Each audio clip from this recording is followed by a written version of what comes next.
Seguimos con los intereses que tendrán que pagar los autónomos a Hacienda si aplazan sus impuestos este año. Los tipos y los plazos son el IVA, el IRPF o las sociedades. Los autónomos y pymes tendrán que hacer frente a varias obligaciones fiscales en julio y muchas de ellas se pueden aplazar. Estos son los intereses que les cobraría Hacienda en 2025. Hacienda nos explica los intereses que tendrán que pagar los autónomos si aplazan sus impuestos este verano. En pleno mes de julio han vuelto la mayoría de obligaciones fiscales para los autónomos y pequeñas empresas, aunque ya ha terminado la campaña de la renta. Durante este mes, los trabajadores por cuenta propia y las pymes tendrán que presentar hasta una decena de declaraciones de impuestos diferentes y muchas de ellas se pueden aplazar. Este mes los autónomos tendrán que presentar varios impuestos del segundo trimestre de 2025. La mayoría tendrán que hacer la liquidación trimestral del IVA, declarar los rendimientos obtenidos por sus viviendas turísticas, si las tienen, o pagar el IRPF mensual. Además, casi todas las pequeñas empresas tendrán que presentar antes del próximo día 31 de julio su declaración anual del impuesto de sociedades, que este año llega con varias novedades en los tipos y en las deducciones disponibles. Al empezar el verano es posible que muchos autónomos sufran tensiones de liquidez y necesiten aplazar sus obligaciones fiscales. Por lo general, casi cualquier impuesto o deuda que puedan tener con Hacienda o que se hayan derivado a la agencia tributaria a lo largo de este mes se podría aplazar. Intereses que tendrán que pagar los autónomos aplazan sus impuestos en 2025 entre un 3,75% y un 4,06% de interés. Próximas obligaciones fiscales que pueden aplazar los autónomos en 2025. Los intereses que tendrán que pagar los autónomos se aplazan sus impuestos en 2025. Las deudas más habituales que pueden tener los autónomos por estas fechas y que podrían aplazar son las autoliquidaciones trimestrales del IVA, en principio solo cuando no se hayan cobrado las facturas. Los pagos fraccionados del IRPF por estimación directa o objetiva, modelos 130 y modelo 131, y la declaración anual del impuesto de sociedades, cuyo plazo se alargará hasta final de mes. Incluso más adelante los autónomos podrían posponer también el segundo pago de la renta, que se cobrará este año el 5 de noviembre. En cualquier caso, independientemente del modelo del que se trate, si el autónomo solicita un aplazamiento, tendrá que pagar intereses por cada mes que aplace esta deuda, entre un 3,75% y un 4,06% de intereses. Lo habitual es que se aplique el interés de demora que se fija cada año en presupuestos generales del Estado, PGE. Como todavía siguen siendo los mismos, en 2025 estos tipos serán por lo general de un 4,06%.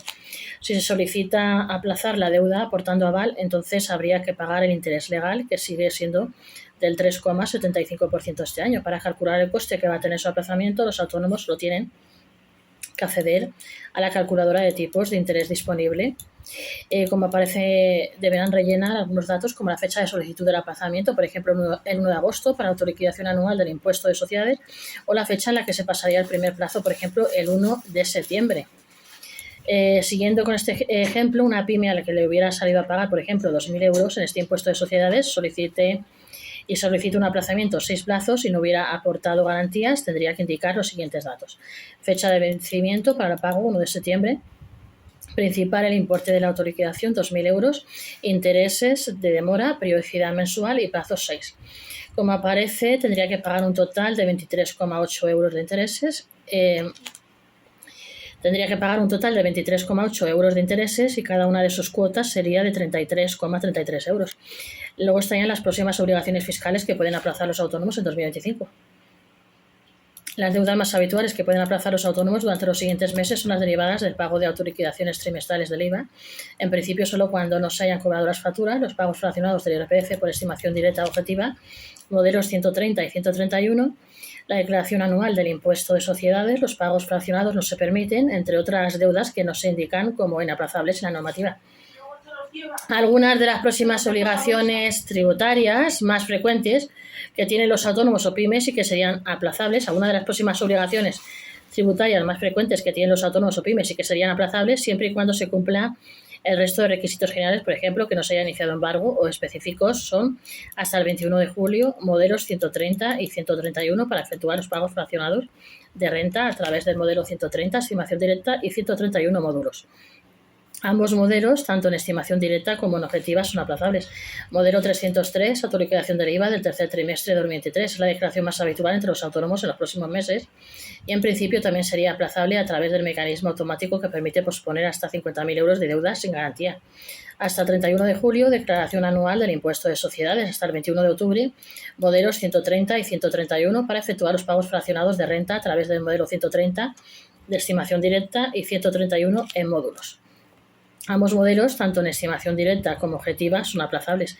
Modelo 303, autorización del IVA del tercer trimestre de 2023, la declaración más habitual entre los autónomos en los próximos meses y, en principio, también sería aplazable a través del mecanismo automático que permite posponer hasta 50.000 euros de deuda sin garantía. Hasta el 30 de octubre, modelo 303, los autónomos deberán presentar el modelo de autorización mensual del IVA referente a septiembre de 2023, que, al igual que el resto de liquidaciones mensuales, es aplazable. Hasta el 5 de noviembre, segundo pago de la renta. El próximo 5 de noviembre, los autónomos que fraccionaron el resultado de su declaración de la renta tendrán que pagar la segunda parte correspondiente al 40%. Este pago se puede aplazar también, pero en caso de que se haya domiciliado, es recomendable siempre solicitar el aplazamiento con tiempo para evitar que Hacienda gire el cobro antes de que se haya tramitado y aceptado la solicitud de aplazamiento.